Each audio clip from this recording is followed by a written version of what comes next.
Alors, une des premières choses qu'il faut aborder lorsqu'on s'intéresse à un marché immobilier, évidemment, c'est, déjà les prix. Et alors, évidemment, comme dans toute zone, à étudier, il y a des prix qui diffèrent en fonction, bien sûr, de la situation de chaque bien, des villes et du niveau socio-économique, de la proximité avec, des centres, des bassins d'emploi et ainsi de suite. Alors, ce que je voudrais faire, c'est d'abord reprendre, quelques données. Je suis régulièrement les publications de ce qu'on appelle du Bureau des statistiques nationales, qui publie tous les mois, ou régulièrement des données, qui sont sur la base d'études, approfondies, avec des indices, avec des récupérations de données, sur le terrain, pour, donner une idée de certaines tendances, que ce soit l'indice des prix, que ce soit le nombre de ventes, d'appartements neufs, mais aussi, des segments de population, qui achètent, d'autres qui revendent.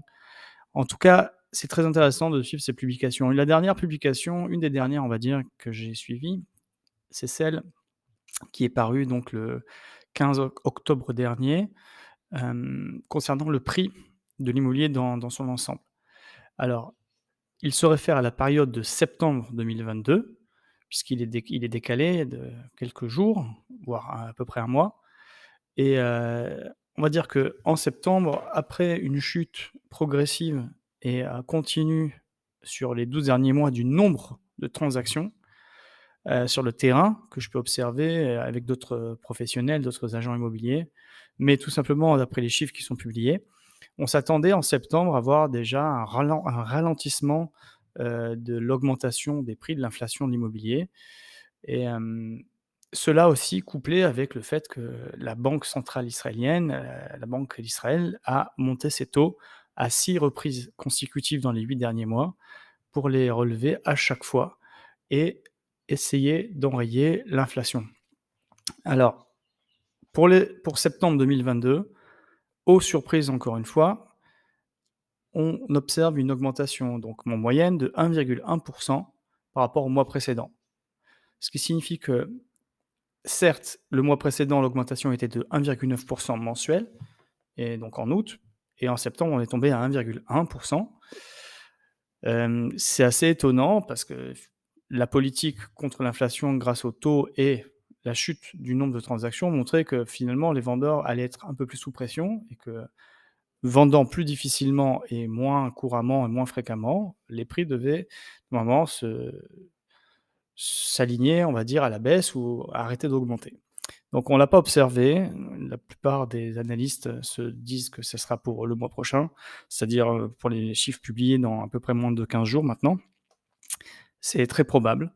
En tout cas, ça suivrait une tendance, mondiale.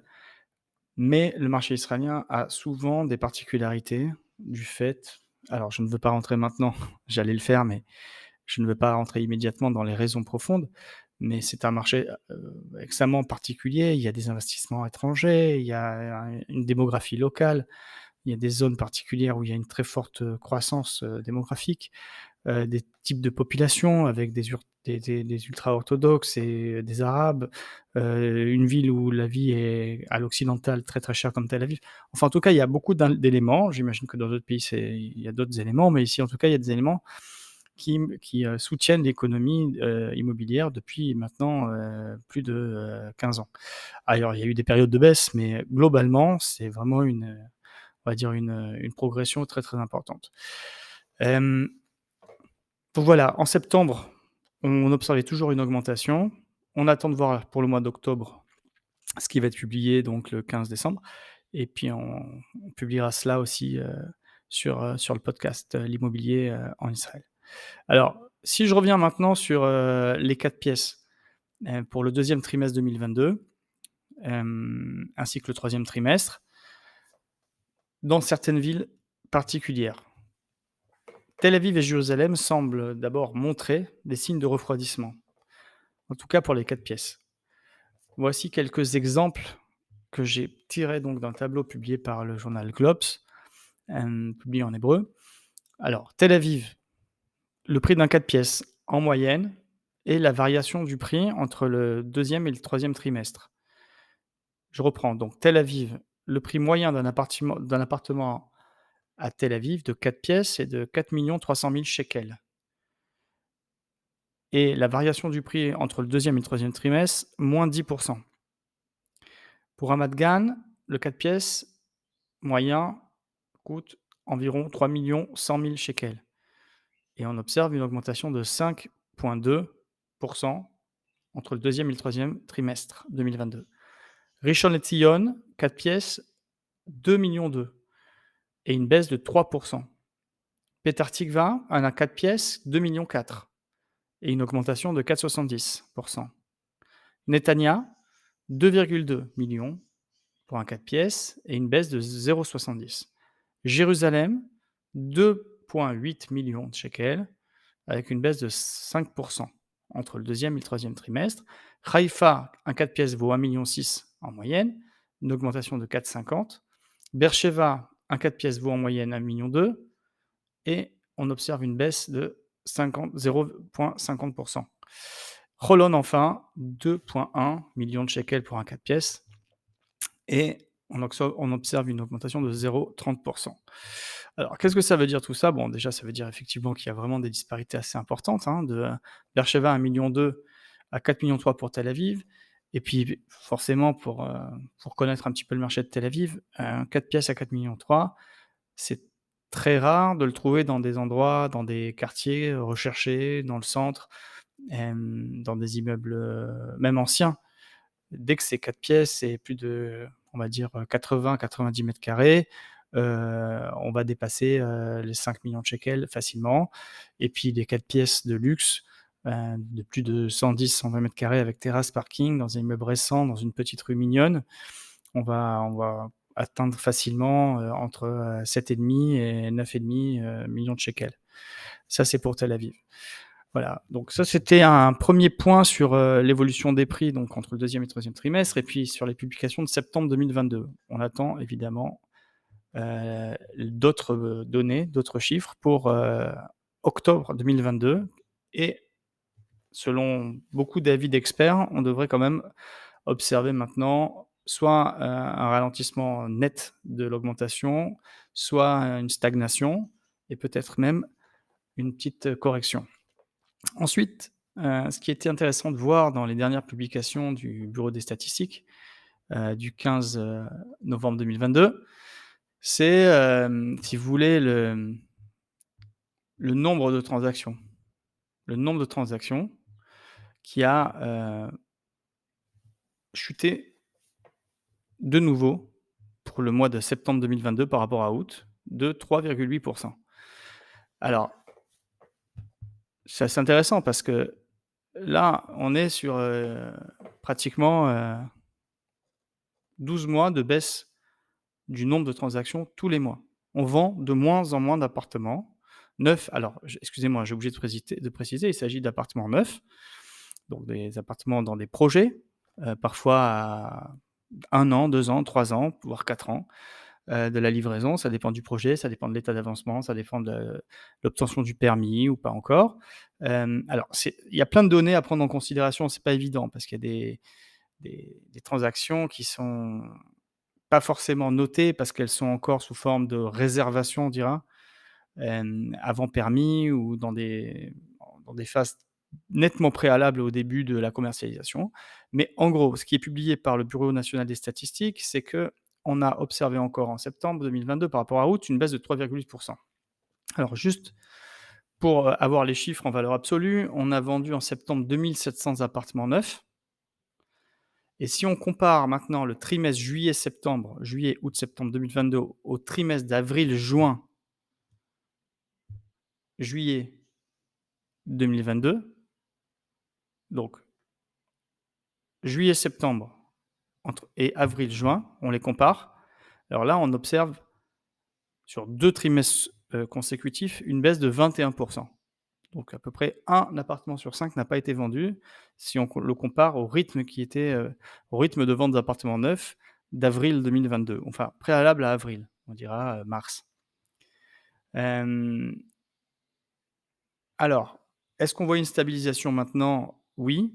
On va dire qu'il y a eu des baisses mensuelles du nombre de transactions qui ont été beaucoup plus importantes dans les mois précédents et là, on observe 3,8 pour le mois de septembre. Donc le ralentissement semble freiner. Hem, alors, encore une fois, on a tous observé une période un peu folle, voire plus, qui a postérieure on va dire à l'époque du covid. Il y a eu un rattrapage, globalement. Évidemment, il y a eu un arrêt, lors des périodes les plus incertaines, du covid, mais on va dire le marché a repris et il y a eu un emballement où, les prix ont augmenté pratiquement, bah, là, sur les 12 derniers mois, si on fait un compte, ça, c'est un chiffre à retenir de 20. Donc si on prend, un appartement moyen, sur une moyenne, il y a un an, il coûtait, enfin aujourd'hui, il coûte 20 de plus. Ça en nombre de transactions, une énorme, augmentation du nombre de transactions, une activité. Je pense qu'il y a eu beaucoup de facteurs à ça. Je crois que ça fera l'objet, ça mérite en tout cas, d'un autre podcast, plus précis sur cette période un peu folle, où, les appartements se proposaient à des prix de plus en plus élevés sans que ça semble s'arrêter, que les acheteurs n'ont pas eu peur, ils ont pris tout ça. On verra aussi que ça se traduit par le montant des crédits immobiliers, qui ont été pris et puis même le montant moyen du crédit immobilier, on en parlera aussi dans un autre podcast, je pense, qui a dépassé le million de shekels. En tout cas, hem, le nombre de ventes étant en baisse, encore une fois, on aurait pu imaginer que cela a eu un effet sur, les prix et c'est pas encore le cas. On voit pas encore de tassement des prix, en tout cas jusqu'à septembre 2022. Hem, J'avais lu, donc dans l'article de Globes également, donc le directeur de Africa Israël, qui est un des plus grands groupes immobiliers ici, dans le résidentiel notamment, hem, qui justifierait cette baisse par, on va dire, le stock très limité d'appartements neufs en vente. Visiblement, ils ont vendu beaucoup d'appartements, ça les concerne, peut-être ça ne concerne pas tout le marché.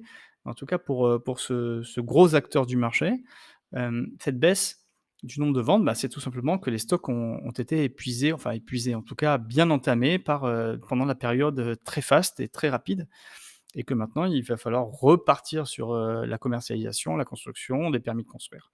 Chose qui est d'ailleurs, cette année assez positive puisqu'on a vu qu'il y a eu un nombre de mises en chantier et d'obtention de permis qui est en nette progression par rapport aux années précédentes.